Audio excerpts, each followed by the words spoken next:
Actually, I think it's maybe one and a half year ago, we did a webinar on INKISH, which was about Inkjet. And one of the participants I have the pleasure of meeting today in person for the first time post-COVID, I was just about to say. His name is Arne. He works from a German company called Cadis, or Cadis. Cadis. Cadis, yeah. Okay, we need to pronounce it correctly, right? So Arne, I mean, this is what you've just shown us is just amazing. Just before we see some of the samples and talk a little bit about your technology, what is it Cadis do? Cadis is actually a special machine manufacturer, I would say, for special inkjet applications. So something that you cannot buy off the shelf or for very innovative projects. And that's where we really try to work very in strong cooperations with all different kinds of companies to bring all the expertise together and make out of that the best solution for the customers. And that's our, as a technician, that's our goal, that's our it's in your ambition. DNA. And in the DNA, right? We are trying to do crazy things that others maybe don't do. Fantastic. And when I mentioned the project that you were talking at the webinar, just very briefly, it was about creating a solution for Burda publishing, where they were basically able to have full color, full quality digital inkjet printing on the binding side, so they could have variable full quality data and advertises on the back page of the magazine, but not done on the printing device, but on the finishing device, right? Exactly. I mean, that was the challenge, and they couldn't get a system off the shelf that was completely meeting their requirements, so we built something completely new, a hybrid system, so bringing the advantages of conventional production with inkjet together and individualizing just the magazines with high quality, photographic quality, and the system has been in production now for 2.5 years or 3 years and still running quite well. And I must say that when I hear you talk about having all these almost like one-off type of products, it must be really interesting because you get to know so many companies and so many applications. So also from an engineering perspective, it must be really interesting, right? As a technician, it's always a pleasure to do new things, but of course we try to focus on our core competencies. So not every application fits to us. We are supporting a lot of different printheads, so we have to find a fit where we can really bring added value and a benefit to a specific application, and we try to focus on that. One of the things you showed on your computer as a model before, which I really liked, and that was like you are able to jet from a distance on different types of non-uniformed surfaces, basically, right? Exactly. So that is one strong trend that we see: direct-to-shape applications, decorating three-dimensional surfaces. And what we did there is a lot of pre-development in the past for projects, and what we are working on now is establishing a simulation program to predict the results of three-dimensional decoration. And the good thing about that is that we don't have to build a prototype for getting an idea, is this project feasible or not?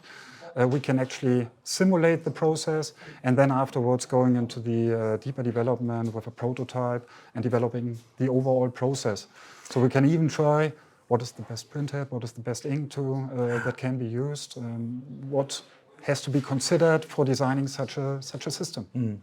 I think that must be quite a challenge to develop things like this, because I mean, we have been talking to so many interesting people here at the Seiko Open weeks these past hours that, I mean, because it is the substrate, it's the printhead, it is the speed, it is the complexity of surfaces, the adhesive to it. I mean, there's so many parameters to put into that kind of things that when you have developed that simulation, it should be in high demand, right?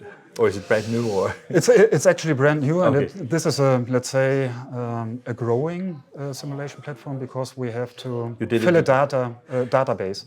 So we have to run the printheads with different inks. See, okay, for example, what kind of speeds do the droplets have at different distances? So it's a growing system. We have now the starting point with more simple simulation stuff, but over time, the more the database gets filled, the more complex things can be simulated with that program. I think it's also, because as you know, INKISH is more about basically the printing industry. All the people we've been talking to here at the Seiko Open Week is basically everybody's emphasizing the industrial perspective of inkjet, because basically to print something flat is old school kind of thing. It's not a bit, I'm just exaggerating a little bit, but when you see printing on different surfaces, when you see printed electronics, when you see printing on tiles, when you see even on your samples where you have these, can't help think about how complex it must be to print on something that has these kind of... Exactly. Because you have to also distort the image in order to make it look nice, right? Exactly. That is also where the simulation comes in place. So you need to consider a lot of compensation issues. And you are completely right. So printing on flat surfaces, I mean, that's, let's say, state of the art. But the trend really goes into industrial applications, moving the printing process out of the printing plants into the real production. Because that really brings the process benefits. You can rethink the supply chain and really bring all the benefits by using inkjet into the production process. And that is a very good example. So here, for example, the paper is pre-printed, and afterwards you have to glue it around the foot tile. How about printing directly on the foot tile and getting rid of some processes that are cost intensive? And that really is the goal, and that is where I see the future of digital printing. Also, when you see things like this, I mean, it could look simple, but there's a lot of things that goes into this kind of thing, right? Definitely, because if you feed, for example, things like this directly onto a transport system, and they are aligned differently, so they are not all perfectly aligned. So you need a camera assisted inspection system, you need to align the image data, digitally adjust to the shape. So all these needs to be considered to make the outcome nice.